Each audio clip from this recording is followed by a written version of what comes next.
In the tunnel. In the tunnel. In the tunnel. You're listening to In the Tunnel.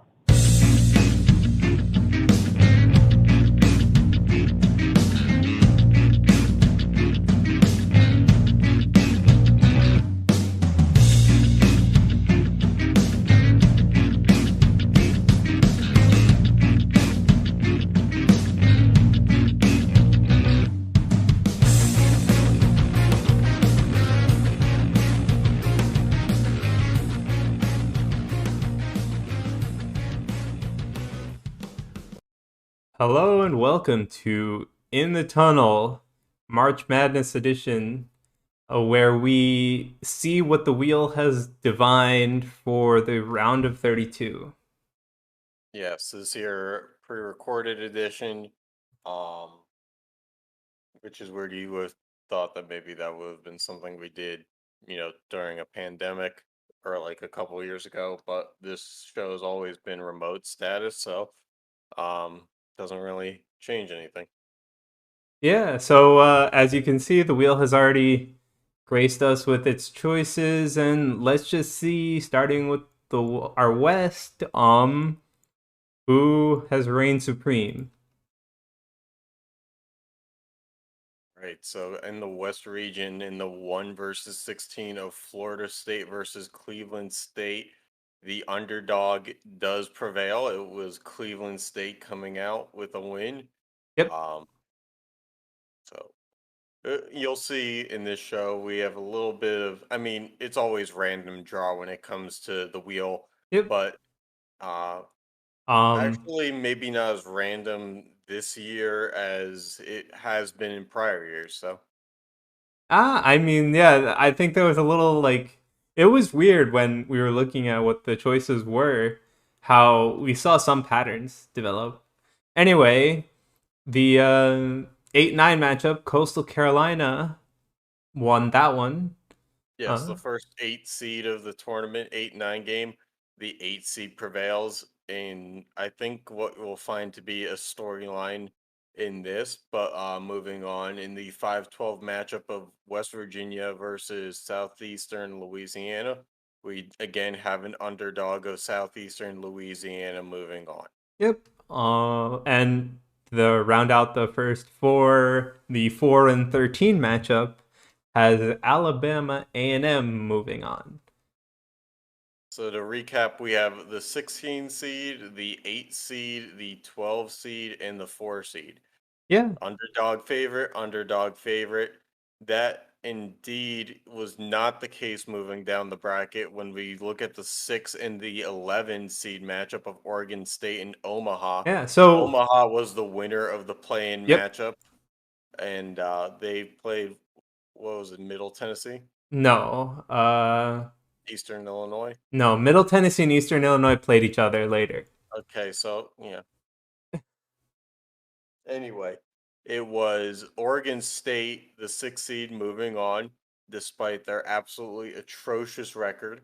Mm-hmm. Um, and so they'll be meeting with another Pac-12 team of Stanford, the 3 seed, who were able to take down North Carolina A&T. Yeah. And then we have in Northwestern versus Kansas. Kansas takes it home as the 10 seed, the underdog. Forever ruining our hopes that we would get a Northeastern versus Northwestern championship. Oh yeah, I completely forgot about that. That was the one storyline we really were going to try to hold on to, and despite our ability to want to hold on to things, we really don't actually try to. And I just want to, before we move on from this, Oregon State and Stanford are two of the four worst teams in the Pac-12, and they will be playing each other in the round of 32. Yep. And Yeah, Kansas is one of the best teams overall, and they're the 10 seed. They got to the round of 32. And Kansas has more wins than Oregon State and Stanford combined because Oregon State has 3 wins. yeah. Yep. And then Rutgers surprisingly pulls it out in the Wheels bracket, where they kind of crash and burn in the other one.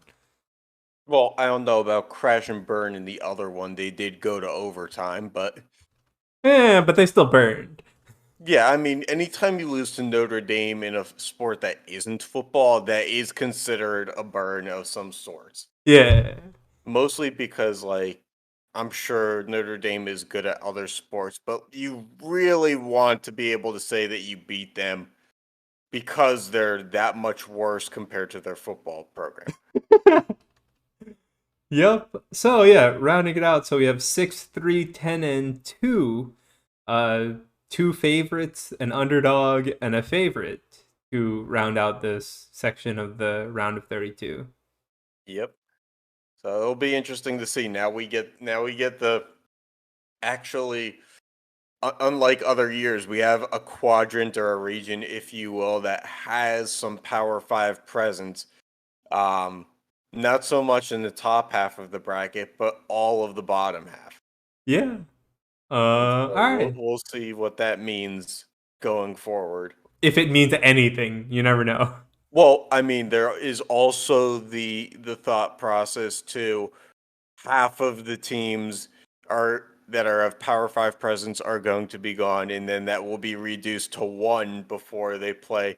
It's basically mid-major versus major Yep. as it gets to the round of 8. Yep. All right. So now we can dive into the East, where Cincinnati and Eastern Illinois was out of this play-in, who played against Middle Tennessee. Yes, and Eastern Illinois wins their playing matchup only to fall to the number 1 seed of Cincinnati. They will be meeting the 8-seeded Detroit Mercy after Who? their 8-seed win Yep. over Texas Tech, our second 8-seed in a row that won and moved on, Yeah. Followed by East Carolina beating Campbell for our second 12 seed in a row. Moving and on. and make it 3 in a row because the 4th-seeded North Dakota also move on. Not to Oh. be outdone by the 4th in a row, Delaware, the 6th seed, also moving on. And then we finally have a change. And then we finally have a change. Yeah. So, North Dakota, with its higher seed but surprisingly low record, takes out Jacksonville State. Maybe a surprise to me and you, but not the wheel. Correct. I mean, there is no surprising the wheel. The wheel is very simplistic in its approach. Yeah, and then Delaware at 19 and 12 beats Dayton at 21 and 9. Again, no surprising the wheel, maybe a little to us. Correct. Although Delaware did make the tournament in real life too. Yeah. So All right. And then at the 3 and 14, we have an upset with Marist beating St. Peter's. yes, Marist beating the actual Cinderella story in real life, St. Peter's, which until this very moment I did not know was in our bracket. I handed Sean the logos for these graphics, and I forgot completely that they were a team that we had put in our wheel.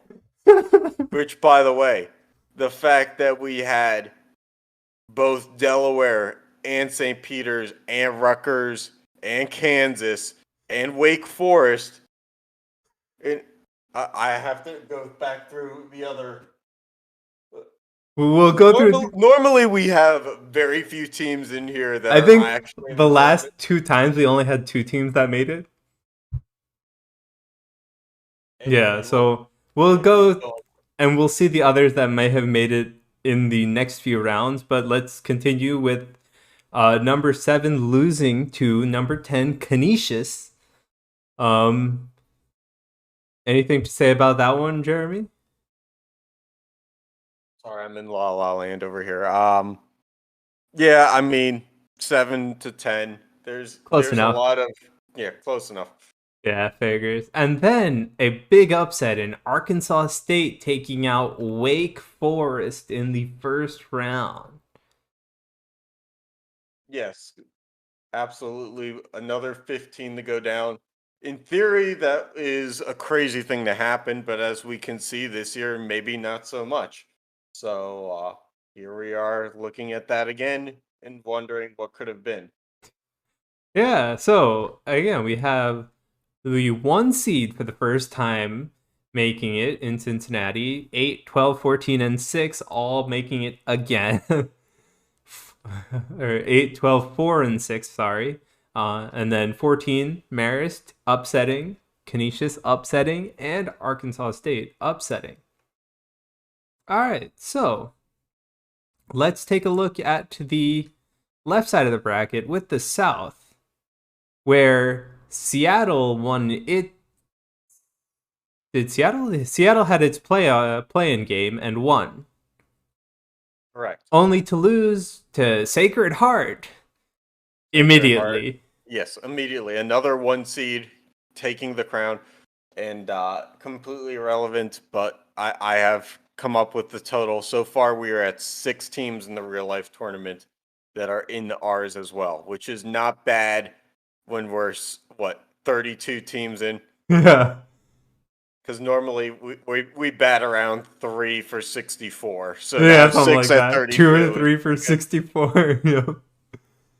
And Yeah, and that so number then improves to 7 as our first 9 seed of the tournament prevails. The Providence Friars beating Nichols. yep. And I believe Nichols itself was in the real tournament this year, at least in the playing game.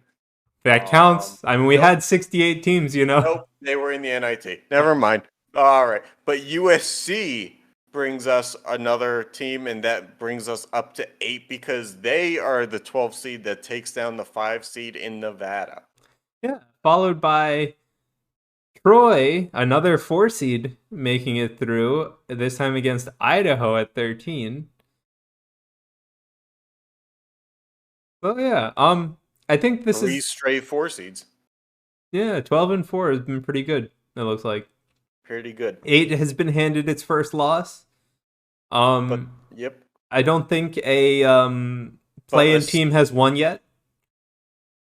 not yet, but we do have our third straight 6 seed to win Oh yeah, with UC Santa Barbara taking the winner of the matchup against Northeastern. Again, I never had a chance to live our dream of Northeastern versus Northwestern. yep. Both times that possibility was squashed immediately. Yeah, and then following is we have Hampton beating Louisville, the Yes, three the seed 3 seed. prevailing for this time. And then to finish off, the 7 seeded Southern Illinois was able to take down UMBC, the 10 seed. So the 7 seeded Southern Illinois will meet Ole Miss out of the SEC and beating Dartmouth of the Ivy League, the 15 seed. Yep.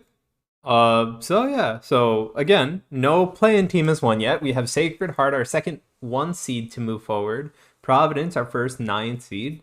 12, 4, and 6 are going strong. 3 seed has taken it back along with 7, and the 2 seed has redeemed itself apparently. Apparently so, although at the very same time, there's a lot of favorites going on here overall. And Yeah, eventually, favorites are going to have to fall. But we had a bracket here where 2 of the 6, 8 matchups, yeah, only 2 of them being an upset, at least for a wheel-based deciding, yeah, pretty favorable for yeah. those who wear the home colors. Yeah, so on to our last quadrant, where the 11 seed was the play-in for this one. Anyway, on to Charleston Southern and Montana State. We have 16 winning again, so this confirms our theory where the 16th seed can't be a play-in to win its first match. Correct. And in that sense, Montana State moves on. Yep. But they'll be playing the third of 4 8 seeds. That is Coppin State, who was able to fend off mighty Evansville. Yeah. Yeah. Following them, the 12 seed reigns supreme again with Wofford. We know you didn't like to see that. Nope, never do. But at the very same time, Wofford probably more of a deserving team than others in this tournament. They will be playing and likely losing to. I'm calling my shot here. Likely losing to UCLA, which is our ninth accurate team in the division or in the tournament. And also, the 4 seed reigning supreme in this one. Yes, the 4 seed UCLA. And they actually were able to fend off our 10th accurate team, Colgate. We had Colgate as a 13 seed. The tournament committee in real life had Colgate as a 14 seed. That's pretty damn good. Pretty damn good. Pretty damn good. Not bad at all for us. Yeah. Following Syracuse versus the play-in team Fordham, which beat Maine, I'm pretty sure. Sure.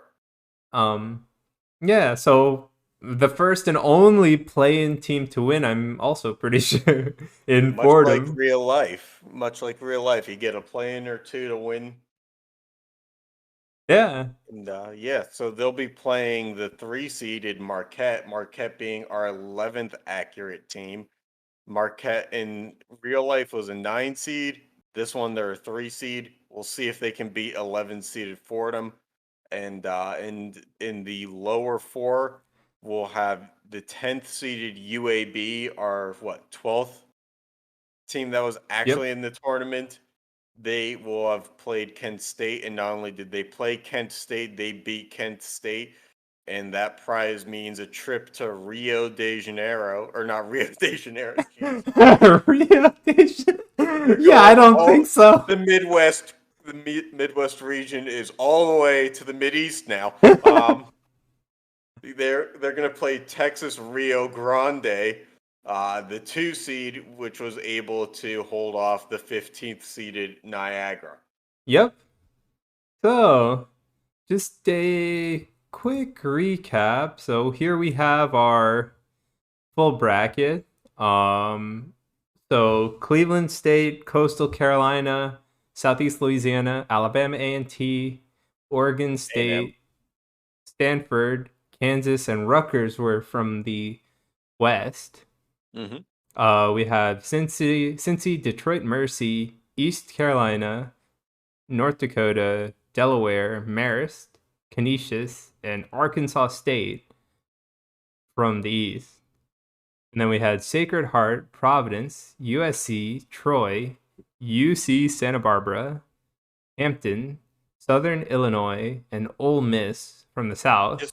I just want to say real quick, most of our teams in the East region are actually like pretty East. Yeah. For a wheel deciding that, we actually did a pretty good job there. You mean the wheel did a pretty good job? Sure. I mean, in real life, the NCAA tournament committee, I think, establishes it so that the higher seeds have less travel.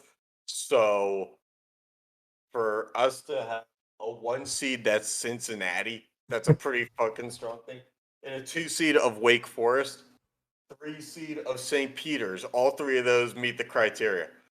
Yeah. And then finally, we had Montana State, Coppin State, Wofford, UCLA, Furman, Marquette, UT Rio Grande. Yes, UT Rio de Janeiro Grande. Yeah. So, and UAB, did I miss? Yeah, UAB, I missed. Yeah, I So yeah, again, here's the bracket as we see it now. Next time we'll see the round we'll of see the round of 8 32 to see every. Go who's ahead. in the 16 teams, along with a return to slightly more regularly scheduled programming. Yes, and not only that, just remember if you are a fan of college basketball and major names in college basketball, likely the next time you see this bracket, most of the teams you're familiar with are probably going to be gone. That's Oh just how yeah. it works. Unfortunately, when you play the randomized choice game, you don't have a lot of options. You either have they're here or they're gone. Not in But you know between. what? It helps you learn for next year's real tournament that maybe, just maybe, some of the teams that you heard of through this show are actually not the dog shit that you thought. Oh It boy. works for St. Peter's. Yeah, apparently. All right, well, again, thanks for tuning in and catch you next time.